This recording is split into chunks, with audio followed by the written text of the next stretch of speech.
सो hey guys welcome again. So database management system के इस video series में last video में जो हमने डिलीट इन सेफ मोड के कंसेप्ट के बारे में जो गो थ्रू किया था। आई एज्यूम कि प्रीवियस वीडियो में जो भी हमने कंसेप्ट देखा रिलेटेड टू सेफ मोड वो सारे कंसेप्ट जो आपको क्लियर होगा। नाउ अब हम इनसे आगे बढ़ेंगे और आज की इस वीडियो में अगेन एक डेटाबेस के अंदर जो इंपॉर्टेंट कंसेप्ट के बारे में हम बात करने वाले हैं which is a related to delete या update query which is a cascade. So cascade का क्या यूजेज है और इसका क्या कंसेप्ट है, हर एक चीज़ इन डिटेल में आज की इस वीडियो में जो मैं आपके साथ डिस्कस करने वाला हूँ। सो वीडियो को लास्ट तक देखना, चैनल पे पहली बार आए हो तो चैनल को सब्सक्राइब करके जो बेल आइकन को जरूर प्रेस करना। ओके, सो इस कास्केड को समझने से पहले जो हमें यहाँ पे कोई भी एक डेटाबेस को जो पिक करना पड़ेगा। सो इस वीडियो सीरीज के अंदर हमने एक डेटाबेस को डिजाइन किया था which is related to bank problem, right. So उस बैंक प्रॉब्लम डेटाबेस के लिए जो हम बात करेंगे। सो उसमें से कोई भी दो टेबल को मैं पिक करके और वहाँ पे जो है मैं आपको इस कास्केड के कंसेप्ट के बारे में जो है हम बताना चाहूँगा। सो इस कास्केड को समझने से पहले जो है आपके टेबल के कंसेप्ट के बारे में आपको जो क्लियर होना चाहिए। So let's assume we have a two tables, one is the customer और one is the account. Customer have a customer ID first name और last name and account have a account ID then customer ID और then जो there balance. So right, so ये दो table है जिसके respect में जो है हमें कास्केड के कंसेप्ट को जो समझना है। सो सबसे पहले आप इस दोनों टेबल के बारे में समझो और देन जो है कास्केड के बारे पे जो है हम जाते हैं, राइट। सो अगर यहाँ पे मैं बात करूँ कस्टमर टेबल के लिए, सो कस्टमर के अंदर कस्टमर का आईडी होगा फर्स्ट नेम लास्ट नेम।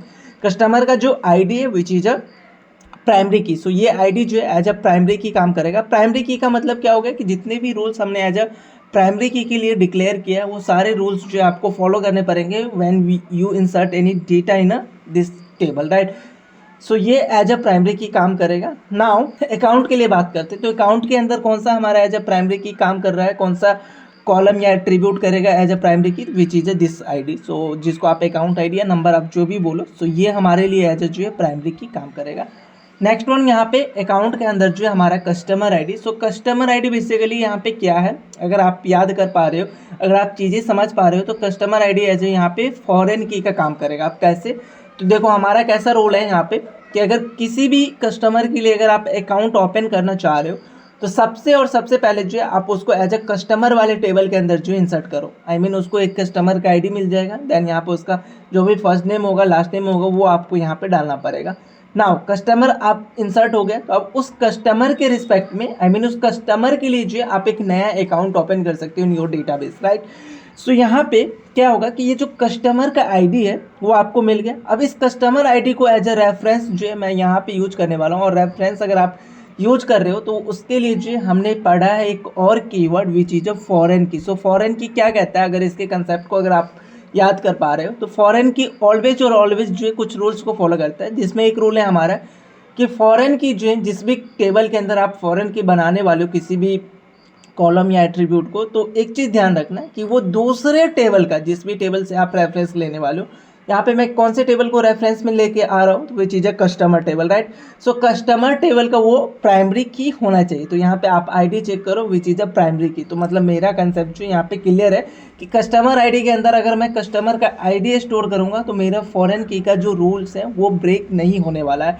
सो यहाँ पे कस्टमर आईडी जो क्या होगा एज अ फॉरेन की काम करने वाला है, राइट। और देन जो बैलेंस है, बैलेंस के अंदर आपका जो भी बैलेंस होगा उस कस्टमर के अकाउंट के रिस्पेक्ट में वो जो है यहाँ पे आप स्टोर करने वाले हो, राइट। तो ये बेसिक चीज़ें जो है रिलेटेड टू फॉरेन की आई होप आपको समझ में आया होगा। अगर इस दोनों टेबल को अगर आप कंपेयर करोगे तो यहाँ पे एक चीज़ें पता चल रहा है विच इज अ पेरेंट और चाइल्ड टेबल। सो हमारा अगर फॉरेन की अप्लाई होता है ना तो वहाँ पे आप ऐसा रिलेट कर सकते हो कि एक पेरेंट टेबल होगा और एक जो हमारा चाइल्ड टेबल होगा। तो यहाँ पे पेरेंट टेबल कौन है हमारा, तो customer is a parent table. So customer जो है हमारे लिए एज अ पेरेंट टेबल काम कर रहे हैं और चाइल्ड टेबल हमारे लिए यहाँ पे कौन है, so account is a child table. So क्या हो रहा है कि पेरेंट टेबल का जो प्राइमरी की है वो दूसरे आई मीन चाइल्ड टेबल के लिए विच इज अकाउंट टेबल मेरे केस में, इसके लिए जो एज अ फॉरेन की काम कर रहा है, राइट। सो अब यहाँ पे समझते हैं कास्केड के कंसेप्ट के बारे में।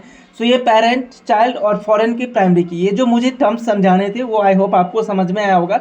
और अगर इस टर्म्स को अगर आप समझ पा रहे हो तो कास्केड ही बहुत ही सिंपल है, बहुत ही सिंपल कंसेप्ट है। नाउ अगर मुझे यहाँ पे कोई भी अगर डेटा इंसर्ट करना है, अभी हमने फॉरेन की प्राइमरी की और पेरेंट और चाइल्ड इनके बारे में हमने देख लिया। अगर मुझे यहाँ पे डेटा इंसर्ट करना है तो कुछ इस तरीके से हम जो डेटा इंसर्ट कर सकते हैं। हमारा जो पेरेंट टेबल है विच इज अ कस्टमर, ये हमारा पेरेंट है और देन जो हमारा एक और टेबल है which is a child which is a account table, right. So parent table का आईडी यहाँ पे होगा, वो आईडी जो है now ID then first name last name, let's assume Vivek Verma is the last name. अब नाउ हम अकाउंट जो ओपन कर रहे हैं तो आईडी हमने प्रोवाइड कर दिया अकाउंट आईडी। अब यहाँ पे क्या स्टोर होगा, हमारा कस्टमर का आईडी स्टोर होगा। सो कस्टमर आईडी जो है हमारा यहाँ पे 1 है, विच इज दिस वन। सो ये 1 जो है रिलेट कर रहा है किससे, तो ये कस्टमर आईडी फॉरेन के हम जो है बनाना सीखे हैं। सो फॉरेन की के साथ जो है यहाँ पे हम एक दूसरे के साथ जो लिंक कर रहे हैं और देन उसके रिस्पेक्ट में जो बैलेंस है वो बैलेंस है, राइट। सो अगर अभी आपका जो डेटा है कुछ इस तरीके से मैनेज हो रहा है आपके डेटाबेस के अंदर, और अगर अभी आप डिलीट क्वेरी को एग्जीक्यूट करते हो ऑन कस्टमर टेबल, आप अगर चाह रहे हो कि इस कस्टमर को जो है मैं डिलीट करना चाह रहा हूँ, अगर आप यहाँ पे डिलीट क्वेरी एग्जीक्यूट करोगे तो डिलीट का बेसिकली हमारा सिंटेक्स क्या होता है, delete from which table, so FROM from customer है, सो कस्टमर टेबल, और देन जो यहाँ पे हम अपना कंडीशन डालते हैं इन वेयर क्लॉज, तो वेयर, और यहाँ पे हमारा क्या होगा, वेयर के अंदर आईडी इक्वल टू 1। सो इस अगर 1 को अगर आप डिलीट करने चाहोगे, आई मीन इस रो को अगर आप डिलीट करने चाहोगे, तो यहाँ पे आपको एक एरर दिखेगा विच इज अ फॉरेन की कंस्टेंट एरर। सो फॉरेन की कंस्टेंट एरर बेसिकली हमें क्या कहता है कि अगर आप पेरेंट वाले टेबल के अंदर कोई भी डेटा को डिलीट करने वाले हो तो एक चीज़ ऑलवेज ध्यान रखो कि उसके चाइल्ड में उस आईडी के रिस्पेक्ट में कोई भी डेटा नहीं होना चाहिए। आई मीन अगर आप इस 1 को ईजिली समझाता हूँ मैं इस एग्जांपल के साथ समझो, राइट। सो अगर आप इस ID1 वाले डेटा को अगर डिलीट करने जा रहे हो तो आप एक चीज़ सुनिश्चित करो कि इसका जो चाइल्ड वाला टेबल है जहाँ पे आपने फॉरेन की यूज किया इस आईडी को, वहाँ पे 1 को लेके एक कोई भी डेटा नहीं होना चाहिए। आई मीन कस्टमर आईडी 1 जो कहीं पे इंसर्ट नहीं होना चाहिए।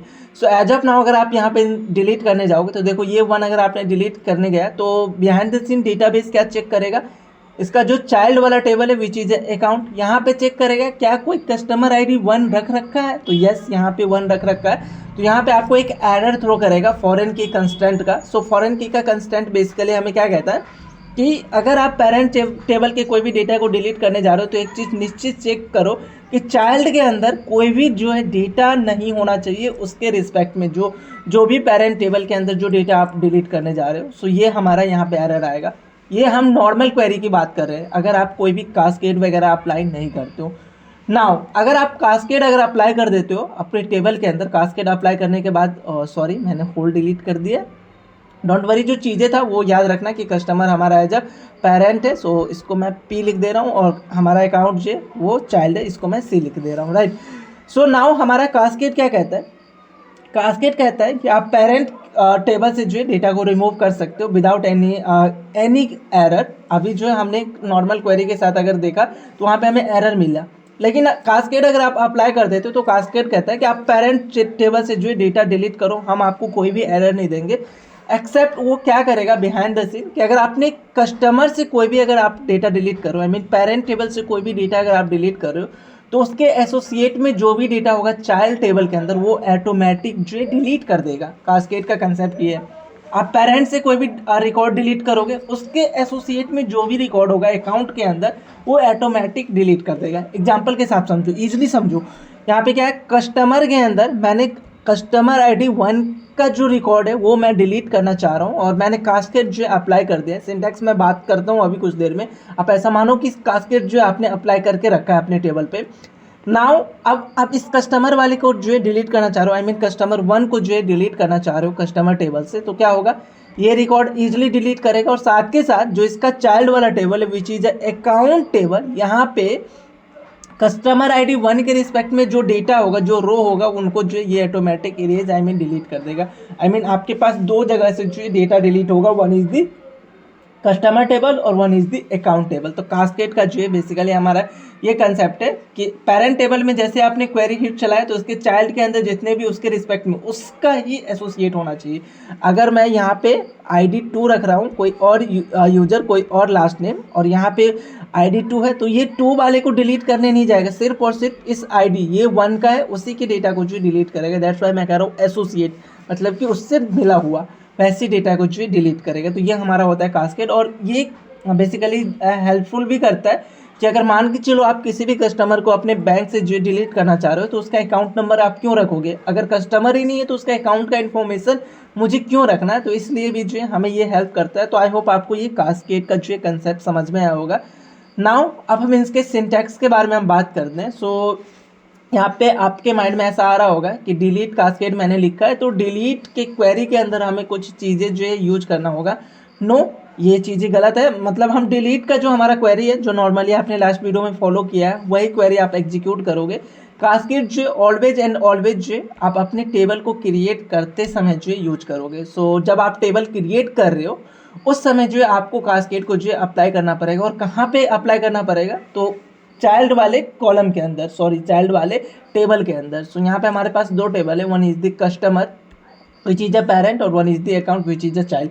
सो चाइल्ड के अंदर, पेरेंट के अंदर हमारा कास्केड का कोई भी सिनेरियो नहीं आएगा। वो नॉर्मल जो है, जैसे आप नॉर्मल क्रिएट टेबल का जो सिंटेक्स लिखते हो एट इज लिखोगे। जस्ट और जस्ट चाइल्ड टेबल के अंदर जो अकाउंट है यहाँ पे मेरे लिए चाइल्ड टेबल, उसके अंदर जिस भी कॉलम को आप फॉरेन की बना रहे हो, अब हर एक के लिए आप कास्केड अप्लाई नहीं करने जाओगे, जिस भी कॉलम को जो आप फॉरेन की बना रहे हो, मेरे केस में विच इज अ कस्टमर आईडी, तो इसके लिए जो मैं कास्केड को जो अप्लाई करूँगा, राइट। सो ये ध्यान रखना कि ये ऑलवेज चाइल्ड टेबल पे अप्लाई होता है और फॉरेन की के साथ ही हम इसको यूज करते हैं।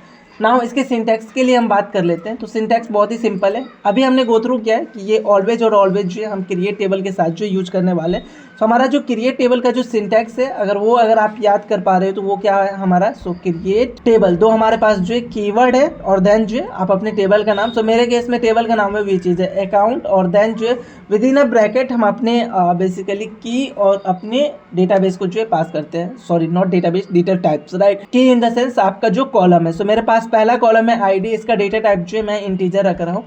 प्राइमरी की आप यहाँ पे भी डिक्लेयर कर सकते हो, या आप जो है नीचे भी सारे कॉलम के एग्जीक्यूट, मतलब सारे कॉलम लिखने के बाद भी जो है आप इसको एज अ प्राइमरी की डिक्लेयर कर सकते हो, नॉट एन इश्यू। दोनों वे से जो हम फॉलो कर सकते हैं। तो ये हमारा हो गया। देन नेक्स्ट वन जो हमारा यहाँ पे कॉलम आएगा which is a customer ID. So यहाँ पे कस्टमर आईडी, इसका डेटा टाइप जो है हमारा इंटीजर होगा। नाउ इसको हम एज अ फॉरेन की नीचे डिक्लेयर करेंगे, जहाँ पे हमारा सारा जो है कॉलम खत्म हो जाएगा। प्राइमरी की भी आइडियली हमें वहीं पे डिक्लेयर करना चाहिए, विच is a good practice. Now customer ID हो गया। नेक्स्ट वन जो है हमारा बैलेंस है, कि हम कितना बैलेंस स्टोर करने वाले उसके लिए।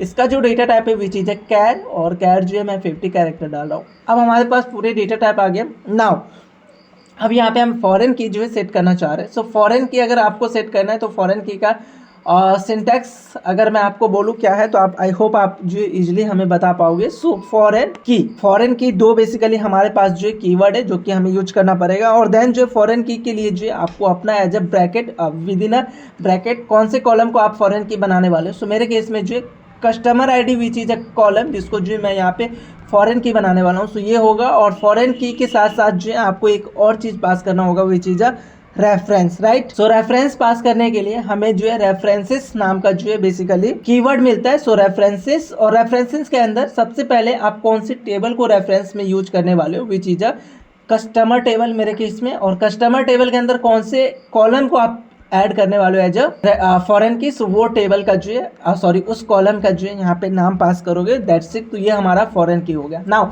फॉरेन की बनने के बाद नेक्स्ट काम आपको यहाँ पे क्या करना है, नेक्स्ट काम बेसिकली हमें यहाँ पे कास्केड अप्लाई करना है। सो कास्केड अप्लाई करने के लिए सिंपली यहाँ पे ऑन डिलीट कास्केड जो यूज करोगे। So on delete cascade, that's it. ये जो है हमारा सिंपल सिंटैक्स है। तो आपके टेबल पे जो है ये कास्केड जो है अप्लाई हो जाएगा। सो ये कुछ ज़्यादा बड़ा सिंटैक्स है नहीं हमारे पास। सो आज के लिए इतना ही। इसमें अगर कोई भी डाउट हो तो आप जो है कॉमेंट करके पूछ सकते हो। बाकी हम नेक्स्ट वीडियो में जो है जो हमारा ये कास्केड है इनको इन डिटेल में माइस्क्ल वर्कबेंच पे जो है हम यूज़ करके देखेंगे, तो और भी चीज़ें जो है आपको क्लियर हो जाएगा। सो मैं मिलता हूँ नेक्स्ट वीडियो में, तब तक के लिए इतना ही।